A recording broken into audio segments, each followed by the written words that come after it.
The speakers have done my job lots easier. Starting with Basani Saab, and I wish I didn't have to speak after him at all, because he covered almost half my points.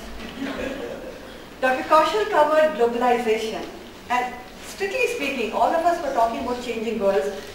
It's not rocket science, right? You know it, I know it. It's about recapitulation, it's about bringing into focus. When we talk about globalization, the biggest contributor of economics is Thomas Friedman, who wrote the book, The World is Flat. Okay? And let me talk to you in 2 minutes what really that means to us as academicians.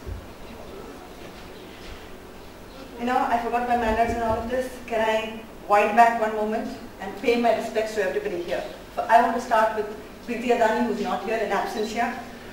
I think besides doing great work for serving the needy and the poor students, I think she's doing a lot of ground level work. She's contributing heavily to thousands of students that you probably don't know about in terms of education.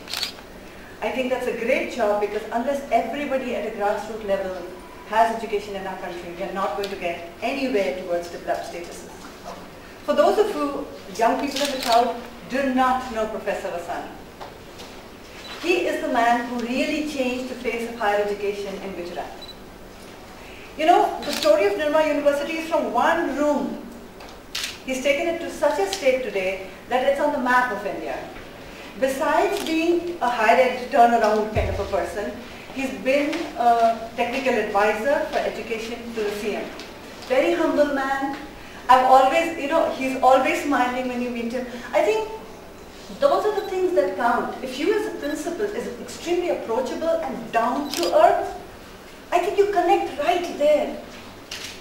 If you're sitting high up somewhere in an ivory tower, something is not working, because there's a de-link between staff, there's a de-link between students, and most importantly, between your own parents, who are actually there looking up to you for so many things. Dr. Kaushal, we were talking earlier today. To me, DAV is actually a great story. It's a 120-year-old institution. Went downslide.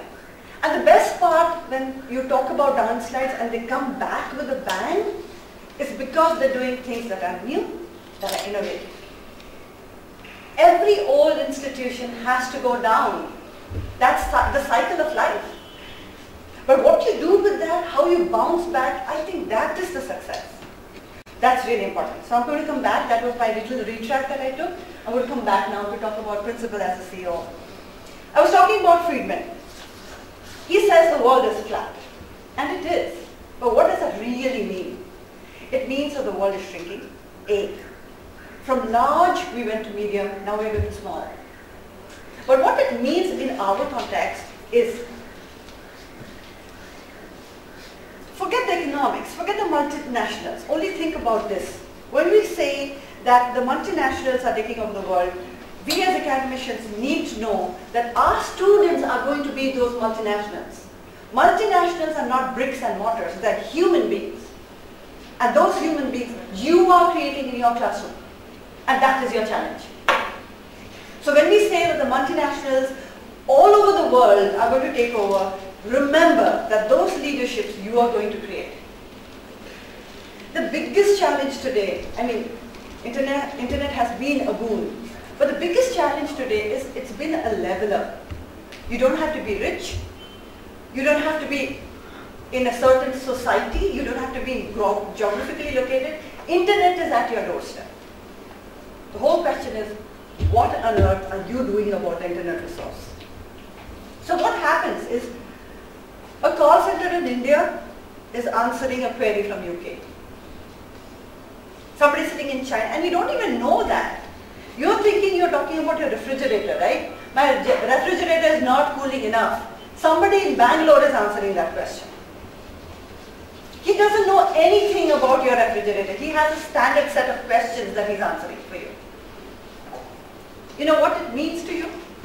Today we create institutions like this that take crores of rupees, right? 15, 20 crores of rupees. Some virtual institution that does not have any expenditure in capital expenditure can become your competition. Because you're suddenly competing with the very best in the whole world.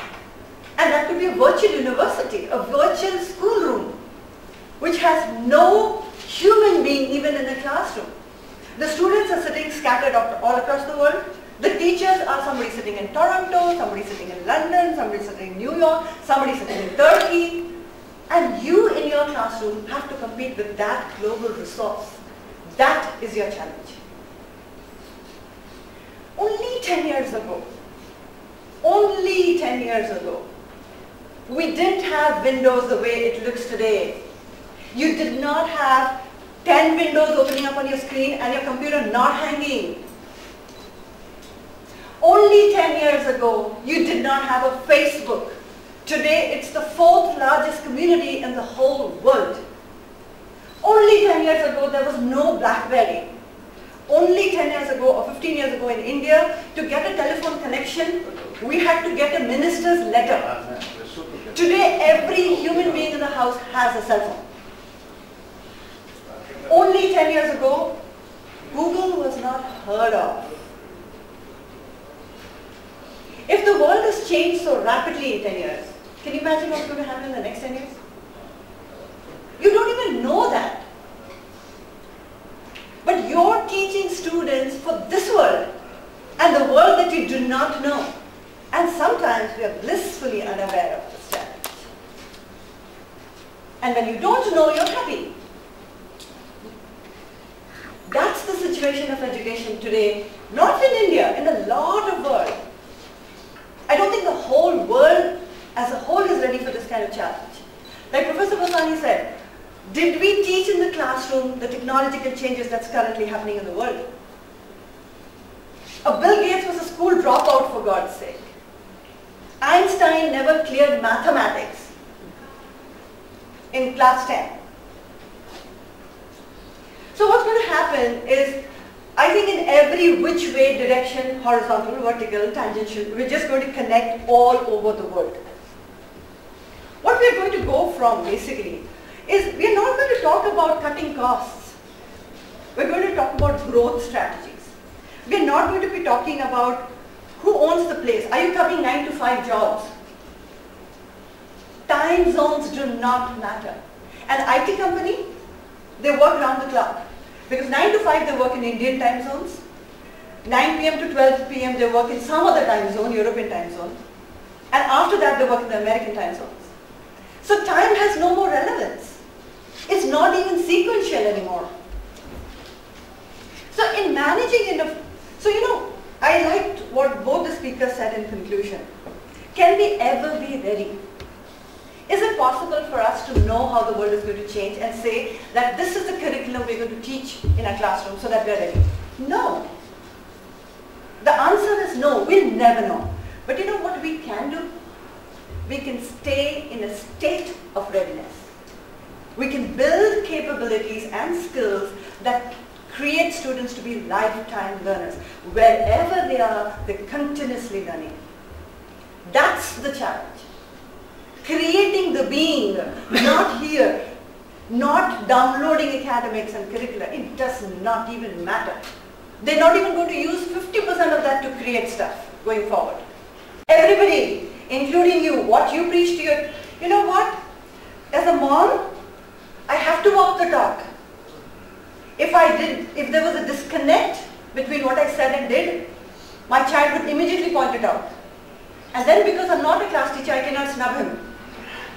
But if I'm class में ये करती and some child doesn't have a right to give me any criticism, right? Even if I'm not walking the talk. Don't do that.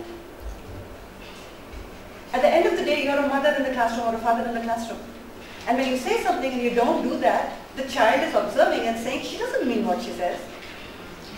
Don't do that. There's a huge disconnect in trust with the students. Relationship building comes at work, just as we do it at home. Okay, great. What are the stone throwing will do to principals? Chaliye.